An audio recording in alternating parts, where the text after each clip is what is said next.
আসসালামু আলাইকুম সবাইকে জানাই ঈদ মোবারক। ঈদের কয়েকটা দিন পোলাও মাংস খেতে খেতে একঘেয়েমি হয়ে গিয়েছি, তাই ভিন্ন স্বাদের কিছু খাওয়ার জন্য কাঁকড়া বাছাই করলাম। আমি আবার কাঁকড়া কাটাকাটির প্রসেসিং একদমই জানি না, তাই আমার বস নিজেই কাটাকাটি করে ম্যারিনেশন করে রেখে দিল ফ্রিজে সারা রাতের জন্য। বলেছিল সকালে রুটি দিয়ে কাঁকড়া খাবে।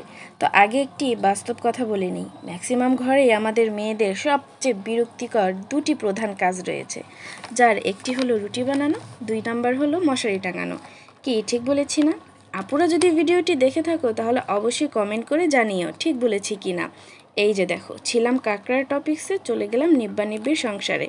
তো যাই হোক, এটা কিন্তু আমার রান্না বা রেসিপির ভিডিও না, এমনিতেই সবার সাথে ভিডিওটি শেয়ার করলাম। যদিও আমি গুছিয়ে কথা বলা বা ভালো ভিডিও মেক করতে পারি না, তবুও করে নিলাম। আসলে ভাইরাল হওয়ার আকাঙ্ক্ষা সবারই থাকে। যাই হোক, আমার বসকে রুটি তো ঠিকই খাওয়ালাম, কিন্তু রুটির মাস্তুতো ভাই চাপটি, হ্যাঁ সেও খুব ভাইরাল। চাপটি আর কাঁকড়ার কম্বিনেশন জোস ছিল। কি বিশ্বাস হলো না? ওকে, ট্রাই করে দেখো, আমাকে কমেন্টস করে জানিও। আল্লাহ